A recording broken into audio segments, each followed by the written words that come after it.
Hey, what's up, guys? I'm Scott from MuscularStrength.com. Today, I want to share with you guys the only 2 exercises you need to build a nice, thick, muscular, well-rounded chest. Now, as I've said in previous videos, you don't have to do a ton of different exercises in order to maximize growth of any muscle group. If anything, sticking to less exercises is going to allow you to get better at performing those exercises.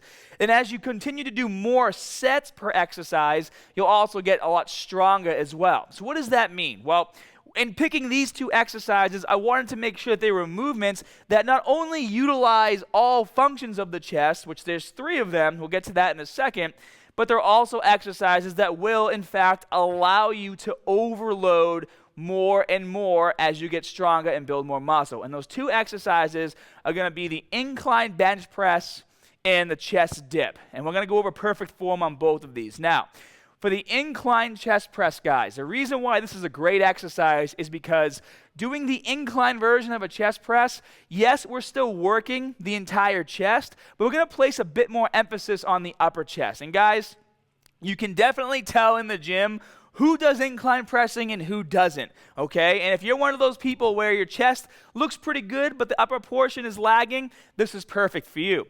Now, there are 3 functions of the chest, as I mentioned earlier in the video. You have flexion of the humerus, you have adduction of the humerus, and then medial rotation of the arm as well, okay?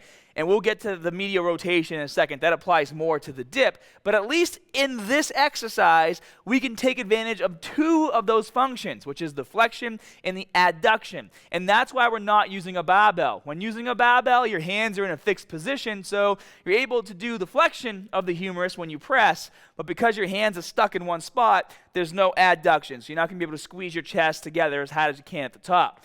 And now, proper form for this exercise, guys, okay? First things first, you always want to make sure you're retracting your shoulder blades, so you're packing your shoulder blades. And then when you get into position, guys, it's imperative that you're not benching over your shoulders.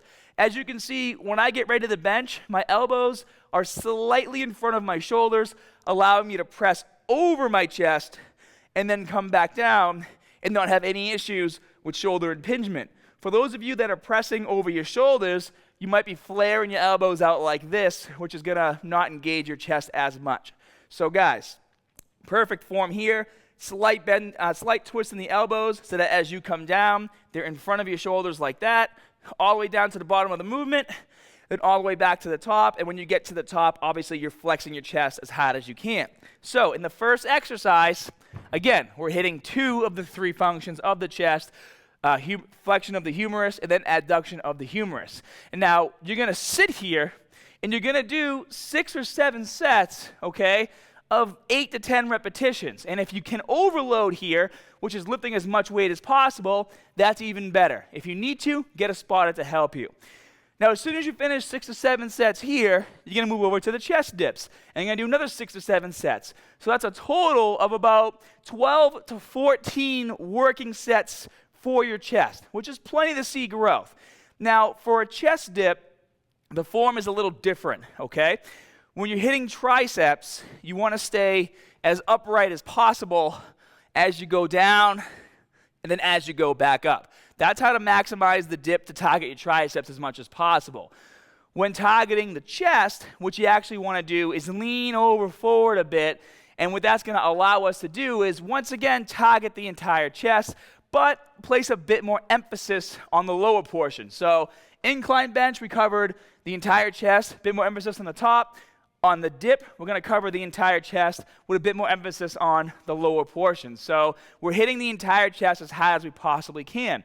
And now we went over the functions of the chest, and we talked about medial rotation. So with the dip, we're already in that position of turning our arms in. So we have that medial rotation. If you were to stand up right now and go like this, you'll feel your chest activate. So we're already in that activated position.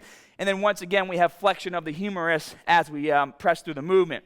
But this is going to take some practice, guys. In order to perform this movement properly, when you get to the top, you have to actually lean forward like this before returning to the starting position. And this is what proper form looks like. And I know what some of you guys are saying, well, I can't even do dips correctly. How am I going to do a chest dip? Well, I have a solution for you. The progression is going to be starting off with maybe some boxes, or in this case, some benches. And what you're going to do is very simple. You're going to put 2 benches right next to each other. And then once they're next to each other, all you're going to do is get in the middle.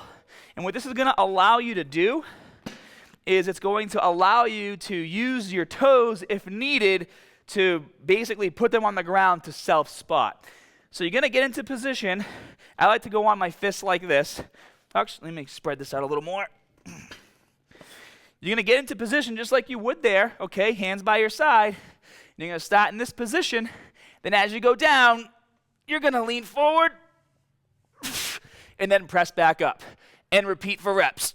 And if you get stuck, you can put your toes down right here and then push through with your fists to get back to the top. Now, I don't recommend putting your hands flat. It might put too much pressure in your wrist. However, if being on your knuckles hurts or is uncomfortable or you can't do it, you can actually grab some dumbbells and then hold on to the handle. So it's almost like the same exact way of holding the handles there. You can hold on to the dumbbells and do the movement just as well. So again, guys, the reason why these are the only 2 exercises you need to build a bigger chest is because we're activating the entire chest. We're able to overload with both movements. We're able to progress with both movements. And above all else, we're able to target the entire chest, placing more emphasis on the top on one exercise and more emphasis on the bottom on the other. I hope you guys enjoyed the video. Be sure to let me know if you try this workout. And as always, more good stuff coming soon. See you guys.